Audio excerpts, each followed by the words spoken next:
Our next matter is Borough of Englewood Cliffs versus Thomas Trautner. May we have appearances of counsel, please?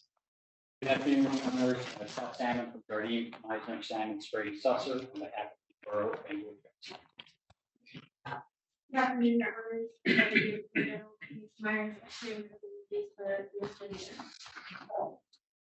Good afternoon, Matthew Boxer from Lowenstein Sandler, on behalf of the respondents, Thomas Trautner and Chiesa Shahinian and Gia Tomasi Law. Good afternoon, Your Honor. Happy St. Patrick's Day. Albert H. Wunsch, WUNSCH III, Englewood Cliffs, New Jersey, on behalf of Albert H. Wunsch III. Good afternoon, Your Honor. Mr. Rosenberg, Thank you. Mr. Salmon. Thank you, and may it please the court, I would like to reserve 2 minutes. The question before the court is whether a public entity may be held liable under the New Jersey frivolous litigation statute. The Borough of Englewood Cliffs submits that public entities are immune from that liability. In this case, the borough did what most lawyers can only dream of from one of their clients. They took their lawyer's advice. After settling one lawsuit, the borough hired one of the oldest and most well-respected law firms in the world, Cadwalader, Wickersham, and Taft, and asked them if their previous counsel had committed malpractice. The borough was advised that the previous counsel had, and so they filed a lawsuit. It was quickly dismissed, and the borough was sanctioned under Rule 148 of the New Jersey Rules of Court. Through that, the respondents want to rely on the frivolous litigation statute to go after the taxpayers for their fees and costs. I want to start off with a textualist argument before moving to some background principles like sovereign immunity and the presumptions in favor of public entities. At its core, our argument boils down to this. Public entities are fundamentally different than other types of litigants and cannot be held to the same rules that apply to everyone else unless explicitly stated by the legislature. There is nothing here to show that the legislature intended to allow taxpayers to be punished for frivolous litigation. In terms of our textualist argument, in subsection A of the FLS, the legislature refers broadly to parties that are able to seek fees and costs based on the claims of non-prevailing persons. Using the plain language meaning and, importantly, the context of the word persons in relation to parties, we believe that this language was intended to limit the universe against whom frivolous litigation sanctions may be recovered. If the legislature intended to say that all parties may have attorney's fees recovered against them, then they would have said that. They chose not to use that word. They chose to use the word persons, the only time in the statute that they do so, and that should be recognized by this court. We believe, as Judge Fisher did in the PM case that we cited in our briefs, that this interpretation is strengthened by the addition of subsection A2 and the modification of subsection C in the 1995 amendments to the statute. The two sections introduced the phrase public entity into the mix, distinguishing them from any other type of party. To the borough, we believe that you would need to squint your eyes, tilt your head, and pretend that some of the words are different than the ones that are written on the page to conclude that they are the same. To find otherwise, the court would need to believe that a person is the same as a party under A1, and the legislature separated parties from public entities under subsection C for no reason. In other words, if public entities were to be treated the same as everybody else under the FLS, why would the legislature even need to modify subsection C to include them as a separate type of litigant from all other parties? From a textualist perspective, their distinction as to the types of litigants shows that public entities should be treated differently from other parties. One striking fact is that the legislature never acted after the PM decision to correct it if they believed that the decision was wrong. That must weigh heavily in the borough's favor when determining what the legislature intended here. The appellate division disregarded this in a one-sentence footnote. We shouldn't even really call it disregarded it because it was more of a passing mention of the fact. I think that if this court believes that the lack of action by the legislature is not relevant, then an explanation is warranted because the appellate division doesn't provide one. In terms of the general principles of sovereign immunity, I completely understand how this is going to sound, but everyone other than me is wrong about this. The court in KLF, the appellate division, the respondents, the ACLU, they all argue that for public entities to be immune, that must be expressly stated in the statute. They argue that the FLS does not declare a public entity is immune from sanctions and that it must do so for them to be immune. This is fundamentally backwards. Sovereign immunity is the presumption unless expressly waived by the legislature. Again, immunity is the default. Non-immunity is the exception, and it must be expressly waived. Nobody on the other side of this argument, stretching back for more than 30 years, has ever provided a justification for why the presumptions of sovereign immunity should be reversed in this case. When the court dealt with the Tort Claims Act, the Law Against Discrimination, the Conscientious Employee Protection Act, in the Lehman, Abamont, Kavawati, and Pritchett cases, just to name a few, they analyzed the language to determine that the legislature had expressly waived sovereign immunity for punitive damages. The TCA has an entire section on why the legislature waived sovereign immunity in those cases. I think it is incumbent on the respondents to justify how the court can analyze statutes such as those ones for that intent, but not do so here as well for this one. So there's case law from the U.S. Supreme Court that 11th Amendment sovereign immunity applies to the United States and to states which retained their sovereignty at the time of the founding, but does not apply at all to municipalities.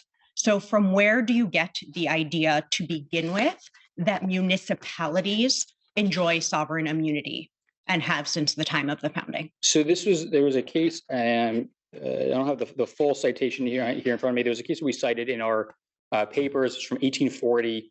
I believe it was the Strader case that stated that because Sorry, you said from 1840? 1840, Okay. yeah, correct. The Strader case, it was in our reply brief.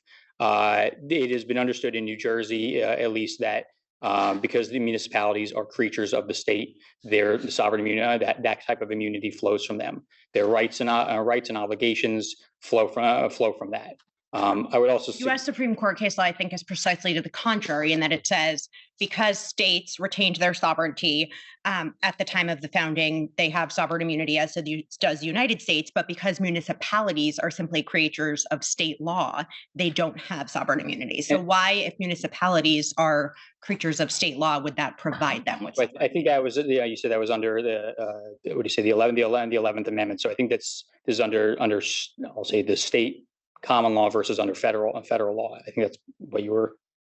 But then state common law is not constitutional, correct? State common law is not constitutional. I suppose it depends on. I suppose I don't know. I guess I would need to read what case you're referring to. I'm not sure which case that is. Okay. Your adversaries say that the 1995 amendments that added the language public entity to sections 59.182 and 59.1C was added for a very narrow, discrete purpose, and that was to enable a public entity to recover costs when the public entity was not a party, but was in the case in defense of an employee who was sued. Why are they wrong? Well, I think that is why the legislature did make those amendments, but at the same time, they also didn't make any other. First of all, they didn't make any other amendments to the statute as well. They didn't change the language of A1, which is really I would say the operative one here. But I guess we only get to the intent of the legislature and why they were doing that if the language itself is ambiguous. If it is remains clear, if it is clear, then it doesn't even matter what the intent of the legislature. But if that's the purpose of the addition of the words public entity to those two sections, then why is it relevant to this situation, which is obviously a very different situation? Why is it relevant? Because, well, before we get to the intent, we look at what the text says, and the importance of it is in that, I'll say primarily in that subsection C, where it adds the phrase public entity.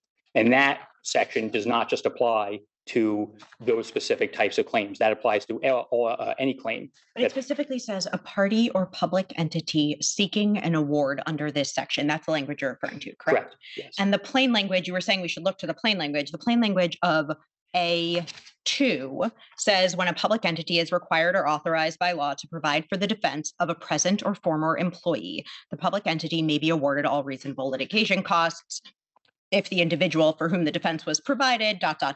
So why was it not just necessary for the legislature to add the words or public entity to C to allow a public entity who was not a party to the case and therefore would not have fit under the words a party seeking award, but was still defending its employee, a present or former employee, and thus was entitled to request costs under the new A2?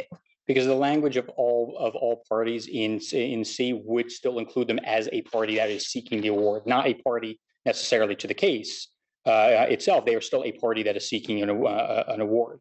But And what so, makes They're not you a think- party if it's just, I mean, that I think you agree that the purpose of the amendment was to include the specific instance in which a public entity was not a party to a case, but was providing a defense for a current or former employee.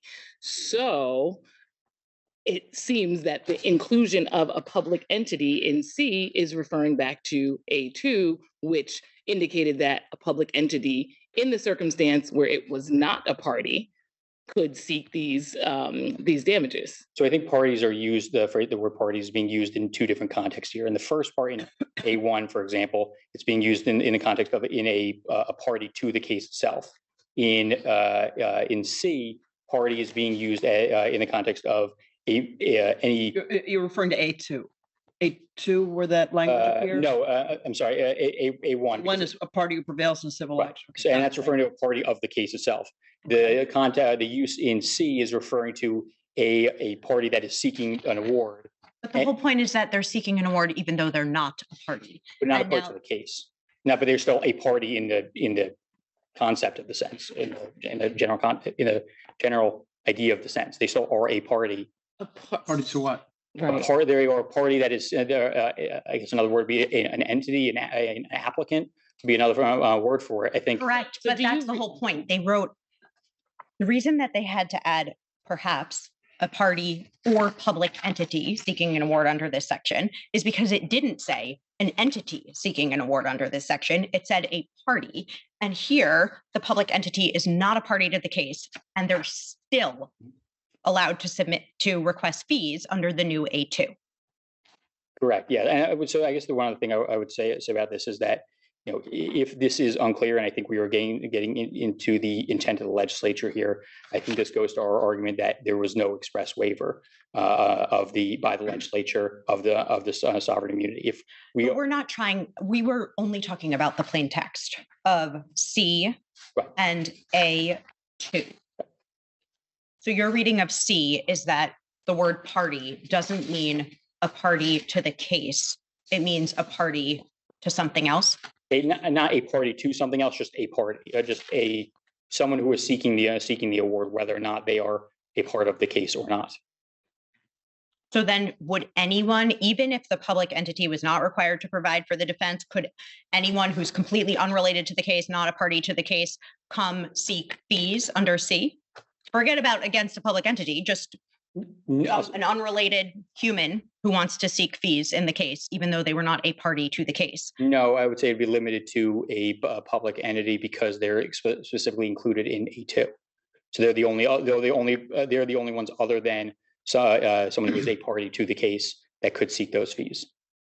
If we disagree with you on the sovereign immunity argument, is there any other basis for immunity to the borough? I'm sorry, you just raised the sovereign immunity. So I guess we would go to the next. I guess I would suppose I would go to the presumption in favor of public entities. There is an overall presumption of validity of municipal actions, which other litigants do not receive. There are additional immunities that public entities receive statutorily with things like the TCA. We cannot say. I don't believe that we can say that as a blanket rule that they are meant to be treated the same. We have here really a question of statutory interpretation. Do we not, or is a public entity such as your client in or out of the FLS? That's correct. So the general presumption that a municipality acts in a manner that's consonant with its statutory authority is really not the essence of this question, is it? Is what did the legislature intend when it passed this and amended this particular statute? Well, I think it goes beyond that a little bit in the sense of that the Constitution, the state Constitution specifically requires, and I'll quote from it, the provision of this Constitution and of any law concerning municipal corporations formed for local government shall be liberally construed in their favor. Right. But what we have here is a review of the propriety of a judicial determination with respect to whether frivolous litigation sanctions are available to your client. That's really the essence of what we're doing. Correct. Yes. So do we really apply a presumption that the litigants who are disputing a trial court's decision, one of them is a municipal corporation, that it's correct? In other words, we're not dealing here with a municipal act, ordinance, or something along those lines that would be entitled to a presumption. Well, it's the interpretation, I would say the interpretation of the FLS, we would suggest under the Constitution has to be liberally construed in their favor, in the sense of, I think it goes as far as whether or not it even applies to public entities. The provision of the Constitution that you just referenced referred to a municipality as a municipal corporation, correct? That's correct. So I thought that you were making an argument, I thought, under the statute, because the word person is used, that limits who can be a party. Is that correct? That is correct. Okay, so then when I go to NJSA 1:1-2 and I look up the word person, it says the word person includes corporations, and then it says municipality, semicolon, municipal corporation. So if the word person includes corporations and a municipality is a municipal corporation, then wouldn't you also be included in the word person? So I'll say a municipal corporation is different from a regular so that section of the statute refers to corporations. It separately defines corporations and it separately defines municipal corporations. They're not necessarily the same thing.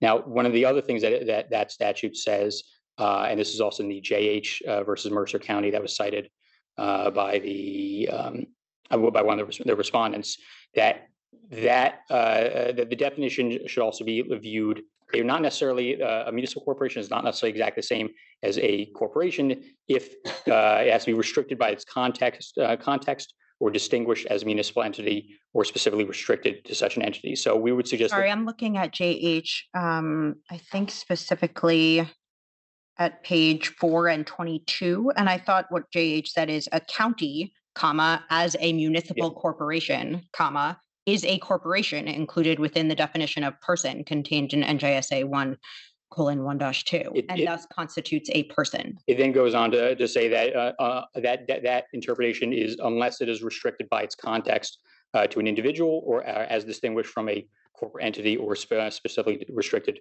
to such an entity. And so our argument is that the context of the phrase persons in the FLS, in conjunction with the definition, the inclusion of things like public entity, that it is restricted by its context. And so that is, on its, that context is what separates the municipal corporation from any other type of litigant, any other type of person, I should say.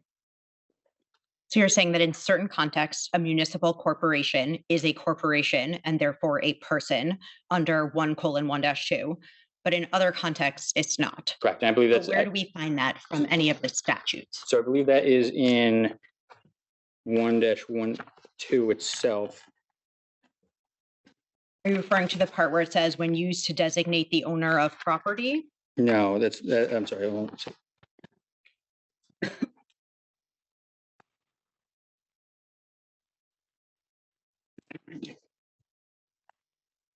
It's in under the definition of person in 1:1-2. It says as well as individuals unless restricted by the context to an individual as distinguished from a corporate entity or specifically restricted to one or some of the above enumerated synonyms. And that's what the JH case is citing to.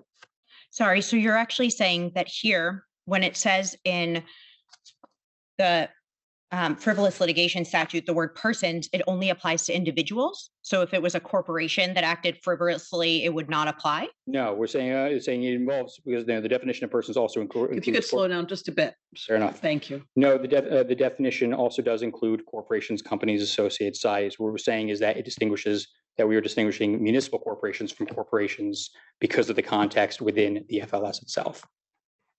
Because of the language unless restricted by the context. That's exactly right. That's referring to individuals and how they're distinguished from corporate entities. I think that's what the JH case, I think, explains, or I should say distinguishes, and says that it's not just about individuals, that it's in the context of the municipal corporation as well. Are you seeking immunity under 2A 15-60? No, we're not. No, that I think clearly applies just to the state itself and its agencies. Okay. I think that's all I have at this point, unless there are further questions. Any questions? Thank you. We'll have you back on rebuttal. Ms. Myers. Good afternoon, and may it please the court. Counsel for the Borough of Englewood addressed why the FLS should not be applied to the municipalities, but the Attorney General appears amicus primarily to discuss that sovereign immunity bars the application of the FLS to the state for the recovery of attorney's fees and costs against the state. Sovereign immunity exists to empower government officials to serve the public good without fear of litigation. Do you I'm agree? going to stop you. I'm sorry. Okay. I'm going to stop you because the first thing you said is that the FLS, that sovereign immunity bars the seeking of frivolous litigation costs against the state. This is not the state that's a party here. It's the Borough of Englewood Cliffs. So this is a municipality. How does sovereign immunity apply to the borough? Well, I would defer primarily to the arguments that were made by the counsel for the Borough of Englewood, but there are, Sorry, so that means you argue that sovereign immunity does apply to municipalities, despite US Supreme Court case law saying that it does not, and that it only applies to states and the United States? primarily the Attorney General is appearing here amicus to ensure that there's a carve out that there for the FLS as to the state.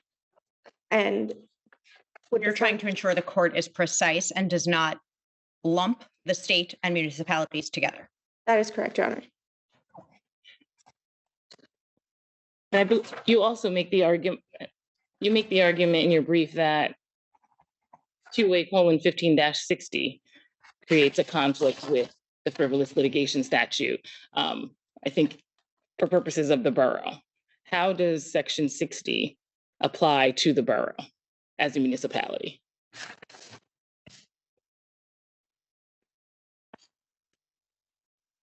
Well, in 2A:15-60, I would argue that it applies to the state, not that it applies to the municipalities. Do you have any arguments to present today that apply to the borough? Understanding, as you've made clear, that you're here primarily to say that the state is entitled to sovereign immunity, hasn't waived it, et cetera. But are there arguments that you made several arguments that you are representing should apply to the borough as well as the state? Correct, Your Honor. We're here primarily just to ensure that there's a carve out for the state, not necessarily make arguments on behalf of the borough. No, I'm not saying you're representing them, but is there any argument that you're making in your brief or today that you are asking us to apply to the borough as well as to the state if a similar case were to come up with respect to the state? The state, no, because the state is in a distinct position from the Borough of Englewood here. Thank you. Okay. Any question? Is there something you wish to add? No, Your Honors, I think Your Honors understand the position of the state is that they would be entitled to sovereign immunity unless there was a clear and unequivocal waiver of that immunity under the FLS, which is not present here. Thank you very much. Thank you, Your Honors. Mr. Boxer. Hey, please, the court. There's no dispute in this case that appellant engaged in frivolous litigation. The issue is whether the appellant can avoid the typical consequences of that misconduct because it was driven by a public official as opposed to a private party. In other words, whether my clients are left without a remedy and are denied reimbursement. Nothing in the frivolous litigation statute requires such a result. And I will turn to the statutory language in a moment, but I would like to begin with what we respectfully submit should be the common sense result here. No one, whether a private party or a public entity, should be allowed to pursue bad faith, frivolous litigation with impunity. A public entity pursuing frivolous litigation is no less culpable than any other party. In a way, it's even scarier for the party on the receiving end, and the victim of such a filing should be compensated for their expenses, we submit. When a public entity brings the force of the government to bear against a private party, those public officials are not reaching into their own pockets to fund the effort. They do not have the same incentive that private litigants do to think twice about whether financing the suit makes sense. Using public resources, they're already a bit removed from the consequence of their actions. If the frivolous litigation statute does not apply to public entities, the incentives regarding litigating in our civil courts would be skewed. So in the rare case in which a public entity acts in bad faith, we submit that common sense dictates that the victim should be made whole. The culpable party should have to explain themselves to their constituents. The frivolous litigation statute is an important safeguard, which then brings us to the question, is there anything in the language of the statute that would require the counterintuitive result that the appellant is seeking here? We believe emphatically the answer to that question is no. The language does not exclude public entities in any way, quite the opposite.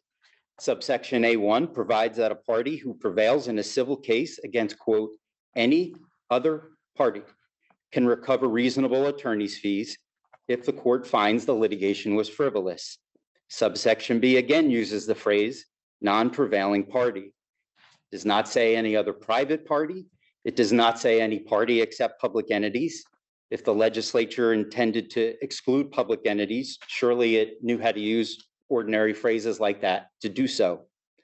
Appellant points to the phrase public entity in subsection A2, arguing that the use of that phrase somehow changes the meaning of, quote, any other party. But A2 addresses a very specific situation where a public entity is not a party to the case, but is nonetheless required by law to pay defense costs for one of its employees. There's nothing surprising, there's nothing superfluous about A2. It actually has nothing to do with the situation currently before this court. Nor is there anything in the legislative history of the 1988 enactment of the statute to suggest that use of the phrase any party was mistaken. Statute was amended in 1995. There's nothing in the legislative history of the 1995 amendment that would indicate that. At the time of that amendment, the Chancery Division had already ruled that the frivolous litigation statute applies to public entities. Would have been a reasonable time to fix the statute if the legislature had disagreed. It did not do so. So that brings us to the question of, well, what is it that the appellant appears to be relying on here? They're relying on the legislature's use of the word person in one instance in the frivolous litigation statute, person versus party.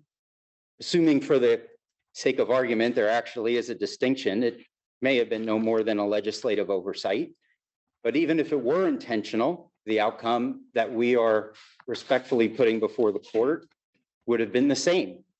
Person, as the court noted in its prior questions, person is defined by our statutory code. The definition includes corporations. And we know that under state law, corporations includes municipal corporations, such as appellant. And therefore, in this case, the reference to a non-prevailing person applies here. So in sum, considering common sense, plain language, legislative history, statutory definitions, we believe the appellate division correctly determined that the statute allows for sanctions against public entities. And in this rare case, the borough is liable for those sanctions. Happy to address any questions the court has. In PM, Judge Fisher, obviously we have two Chancery Division cases going in opposite directions.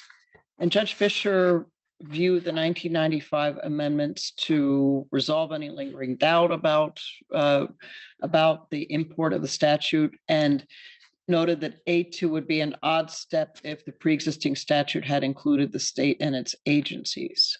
What is wrong with that analysis? A2 covered a very specific situation where a municipality is not a party, but is covering the cost and expenses in the matter.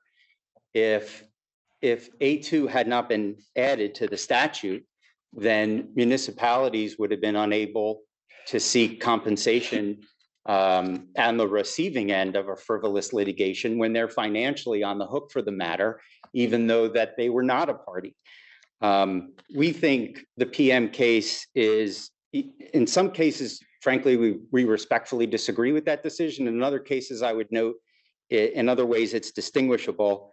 I'll note a couple things in that regard. First off, the PM case involved the state. This is a very different situation. Does not involve a state agency. And so the definition of person that I referred to applies to municipalities here, such as the borough. There's also the distinctions that were referenced before in terms of sovereign immunity as between the state and a municipality. Very different situation to be talking about a municipality as we are in our case. I'd also note that the PM case focused on NJSA 2A:50-60,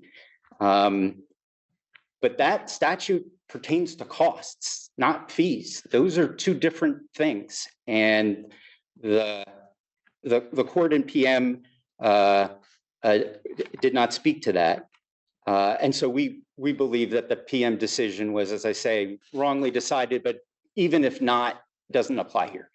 What is your position with respect to the state of the law regarding municipalities and sovereign immunity in New Jersey? So one of the more recent decisions in that regard is the Willis case from this court from 1970, where the court noted that sovereign immunity, when it comes to municipalities, if there is sovereign immunity, it's much more limited than it is as to the state.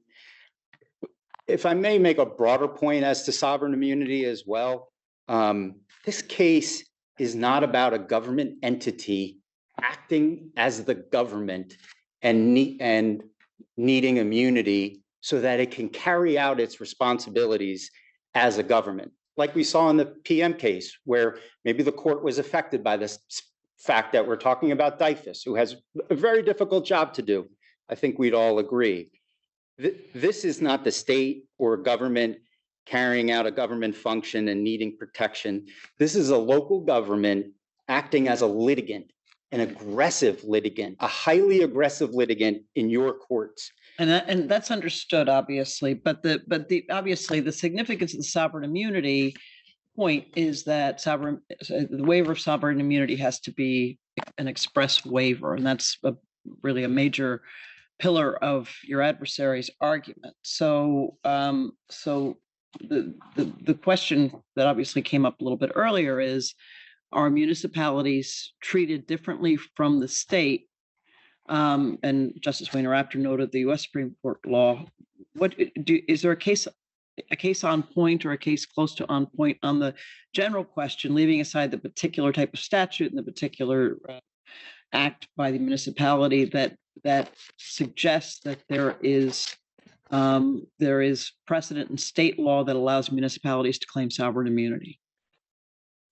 No compelling precedent that I'm aware of that allows that. The precedent that I've seen talks about how municipalities are treated differently for purposes of sovereign immunity, such as the Willis case. Look, we certainly understand the general idea that sovereign immunity, if it applies, has to be waived. But I think the first question we would respectfully submit before the court is, does it apply? When you're talking about a municipality, and we don't believe it does, when you're talking about especially a municipality that's not carrying out a government function, and particularly when we're talking about the context of court-imposed sanctions. If the government is going to come into court and use the courts, it should not be cloaked with special status in that regard. If it were, then Superior Court judges would be limited in reining in improper conduct in your courts. This court has held primacy over the court rules for a reason, to guard against conduct like this, to control conduct in our courts. So I say that all to say, Justice Patterson, that I don't know that sovereign immunity even applies when we're talking about a court-imposed sanction regarding conduct in the courts itself. But we wouldn't need to reach, for example, whether sovereign immunity could apply to the state in such a context. We wouldn't need to reach whether the state could be liable under the FLS at all in order to rule in your favor, correct? Correct. And then, you know, and then a separate basis to rule in our favor would be, again, even if you disagree with everything I just said about sovereign immunity, we also do believe that the frivolous litigation statute constitutes a waiver. It says any party. But to your question, Justice, no, we don't need to get to that. Any questions? Anything you'd like to add, Mr. Boxer? No, other than thanking the court for its consideration. Thank you. Thank you. Mr. Wunsch? Good afternoon. I find myself in a very unique situation here where I'm actually arguing about the town that I love, the town that I still live in. I'm a fifth generation of Englewood Cliffs. My family founded the town that we have here in 1895. And what happened in this case is appalling. We have a situation here where I stand before you, as I said, not only a resident, but a victim of a vicious assault by a mayor whose name I will not use, that was attacking us personally, professionally, and everything down the line. Mr. Wunsch, we have a legal question before the court, and we'd like you to address that if you would. Your colleague has addressed it already, and that is whether or not the Borough of Englewood Cliffs is in or out of the frivolous litigation. I'm sorry, you're on. Is whether or not Englewood, the borough, is included or in or excluded from the frivolous litigation statute. No, That's it's included the sole in. question. It's included in because here's the situation. There has to be some form of carrot and stick with regards to a municipality that goes forward on something that was baseless, something that was an attack on the professional careers of 4 attorneys, okay, that were beyond reproach with regards to their expertise. And what is your argument with respect to the language of the frivolous litigation statute? It involves. And why we should say that the borough is included, because that's It the involves a argument. person, okay? Sorry? It involves persons, okay? Okay. And of course, the municipal corporation, we've already gone through that, is included with regards to same. And with regards to that, I'm sorry, it's included in persons? well, municipal corporation, the definition, if we look at, believe it was, forget the statute on it, but it is definitely inclusive. And in this instance, what happened was a lawsuit with no basis in fact whatsoever. I mean, they came in with this law firm. They're arguing about the fact that this has a bad effect on the residents of Englewood Cliffs because of the fact that they have to pay this. Yet they brought in the Cadwalader law firm at $1,200 an hour. Okay, so how do you make that argument? $1.2 million in fees. How do you make that argument? Now, we defeated Cadwalader, and you know, you remember that Alexander Hamilton started there, but we didn't give them their shot. They didn't get that chance to come after us. We got them out. But they continued to go forward with regards to this. And they put 4 attorneys into an ethical dilemma where they were being looked upon by the ethics committee because of this complaint and attacked professionally. And every chance that this mayor had, he went on air talking about the fact that we were being sued for $100 million. $100 million. And attacking people, like I said, Jeff Serenian, expert in the field, Tom Trautner, same thing, Joe Marinello, myself. Okay, Do you have anything to say further about the issue that's before the court, which is whether or not a municipality is within the frivolous litigation statute? yes, but that the point is this, you have to set the table before you can serve the dinner. What happened here, okay, is the reason why we have to make sure that municipalities have some skin in the game. There's a reason why we have to make sure that they don't get immunity. You're not going to allow a circumstance here where an individual can come in with the amount of resources that a municipality has to attack. The immunity is not there.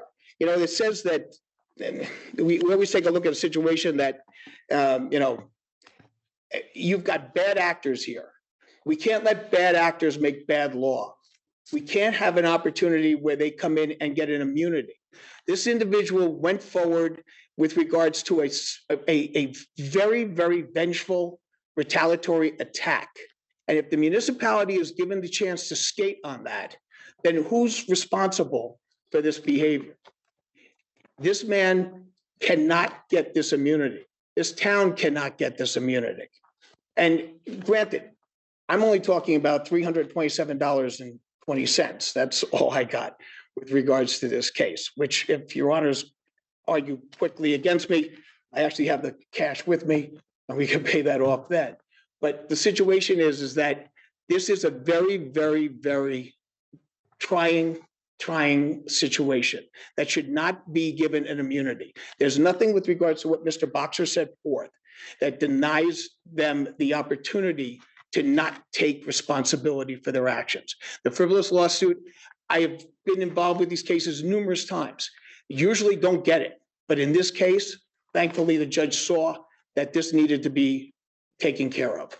And I apologize for being emotional, like I said before. We've lived with this case. I was in the trenches in this case. No one else was that's here. And it's a very, very emotionally draining experience. Any It was a questions? pleasure speaking to you all. Anything you'd like to add, sir? Let's see, just in the spirit of the day, I say no, nay, never to municipal immunity. Thank you. Thank you. Rosenberg. Thank you, Your Honors, and I'll be brief. On the statutory construction issue, even if Englewood Cliffs was correct in its very strained definition of persons, this court would have to believe that the legislature, by use of the word persons, intended to write out of the statute the phrase any other party, which is what the frivolous litigation statute's all about. And that begs common sense. And also, we know how the legislature deals with that situation. And we know about it because of 2A 15-60. One of the things that I don't think has been mentioned in any of the briefs is that the obvious reason for 2A 15-60 was 2A 15-59, not 59.1, but 2A 15-59. That statute is a statute that authorizes the court to assess taxable costs against any party. The phrase is any party. Obviously, the phrase any party includes all parties, including the state, including public entities, and that's why the legislature then had to enact 15-60, which I believe was enacted at the same time as 15-59, in order to make sure that the state was excluded from the phrase any party. It did not do that under the frivolous litigation statute. Our position, and Mr. Boxer skillfully set it forth, is consonant with common sense, that the legislature could not possibly have decided that certain parties can litigate frivolously with impunity, while other parties are going to be subject to the same sanctions for the same sort of action. And it's not as if Englewood Cliffs or even the state has ever suggested why the legislature would do that. And there is no good reason why it would do that when the overall purpose of the statute is, and there's no dispute about this, is to deter frivolous litigation. It's not as if there's going to be an avalanche of cases brought against public entities or motions for fees against public entities. That hasn't happened when the weight of of contemporaneous construction has not led to that slew of cases.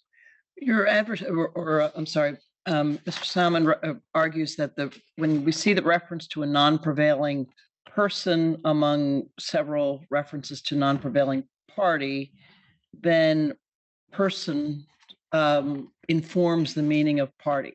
Why are they wrong about that? Well, I think it's a choice that this court has to make between non-prevailing person, meaning non-prevailing party, which seems to be consistent with the thrust of the entire statute, as opposed to the very subtle use of the word person by the legislature to completely undercut the phrase any other party, which is what the first phrase of the FLS is. It doesn't make sense. Now, I don't know why the legislature did that. They might have made a mistake. They might have thought person had the common meaning. And quite frankly, even if we were going to deal with the definition of person according to Englewood Cliffs, NJSA 1:1-2 specifies that you shouldn't use the definitions in a way that's repugnant to the statute as a whole. And the statute as a whole is intended to deter frivolous litigation. The other point I wanted to make quickly is one of the reasons that there's not going to be an avalanche of successful motions under the frivolous litigation statute is because of the very strong standards that the legislature put in, extraordinarily high standards as to what frivolousness is. And what this court did in 1:4-8, setting forth very detailed procedures, including notice and an opportunity to retract before a motion could be made. And this is important when we deal with the sovereign immunity question. And initially, Justice Wayne-Apter, you're 100% right on the issue of municipalities not having sovereign immunity. And Mr. Boxer referred to the Willis case. There's language I'll quote from Willis, and I think it's at page 55 NJ, I think at 539. We have long entertained all types of tort actions against counties and municipalities, and when relief is refused is upon the basis of substantive principles of law we think should apply, and not upon the proposition that those agencies are immune from suit. And that's right from Willis. Now, quite frankly, even if we're not for that, I don't think this is necessarily a sovereign immunity issue. Every one of the cases that both the state and Englewood Cliffs cites, Abamont and Pritchett and Allen versus Falver and Royster, all deal with whether or not the state should be hailed into court for money damages in a civil suit under tort or contract. As Mr. Boxer said, this is a very different situation. Here, the public entities are already in court.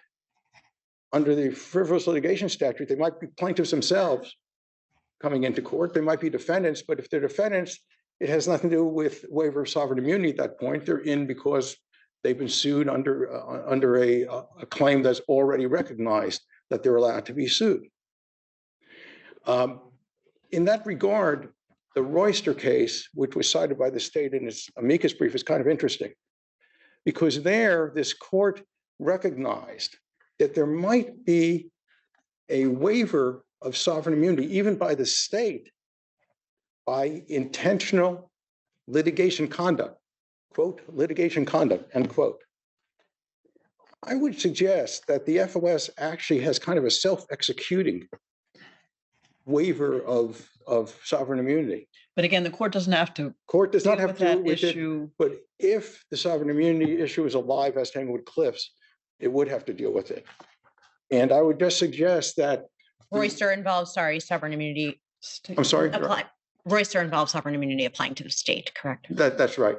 And on that, it was also a federal ADA claim, not even a state claim, which is why they applied federal law, but they recognized the possibility of intentional waiver of on the basis of litigation conduct. And this court's Rule 14-8, by allowing a litigant to escape liability, I think is kind of a self-executing waiver, if not assumption of risk. Because if the party, any public entity, declines to seize the opportunity to withdraw, to retract a pleading is frivolous, then I think ultimately, if that pleading is found to meet the very high standards of frivolousness, then there has been an intentional waiver of sovereign immunity by purposeful litigation conduct. We urge that the appellate division, that the Supreme Court affirm the appellate division and find that public entities are subject to the FLS. If there are any questions, happy to entertain. Thank you. Thank you, Mr. Rosenberg. Brief rebuttal, please. There's one point I just want to address, that the respondents indicated that if the court overturns the previous decision, that there's no other remedy, they have no other option or way of seeking recourse. I just want to point out that it's not true. Under Rule 148 itself, there are sanctions available to the attorneys that are representing public entities. The borough is not contesting that. Clearly, the court has the jurisdiction to sanction those sanction attorneys and therefore disincentivize the bringing of any of frivolous cases in that way. The Attorney General's brief also points out that there are also cause of action for malicious prosecution as well that remain an option. The legislature recently passed the anti-SLAPP statute, which provides litigants with another option. I saw that. Could a cause of action for malicious prosecution apply here? Could it apply here in a legal sense or a factual sense? Well, there's no prosecution. Sure. I guess in this specific case, then no. But I guess it depends on what the nature of the case is. So that wouldn't be a remedy available to these. In these specific ones, no. We would suggest that Rule 148 in that sanctions can be brought against the attorneys involved. That is one. The anti-SLAPP statute was adopted or was signed into law after this case began, but that is another option for litigants as well. So I just want to point out there are other remedies available. The legislature has made it clear that in other circumstances that there are options available. Mr. Rosenberg makes a good point about litigation conduct and Royster. I know a little bit about Royster. I was the div judge that wrote that. What about that point? I'm sorry. What about the whole point about litigation conduct? Litigation conduct. I guess I'm not sure which part. Borough filed the complaint. Yeah. So I think our I guess I'll go back to that. There are other options available under 148 against attorneys. I'm sorry. I'm not sure I'm understanding the question. In terms of sovereign immunity. In terms of you mean in terms of like a waiver or something like that. I think that the sovereign immunity there that relates to the claim itself, not the whether this statute is specifically available. That under the sovereign immunity principles, this statute itself, because they're not bringing the borough in this case or any public entity is not bringing a cause of action under the frivolous litigation statute. They're bringing under something else. So any sort of waiver would only apply to that, whatever the cause of action is that they're bringing, not the separate thing that's the public entity isn't bringing the frivolous litigation statute. So I would say that doesn't apply. You can't doesn't apply to this other statute. Any other questions? Thank you. Thank you. Thanks to all counsel. We'll take the matter under advisement and the court's in recess for the day.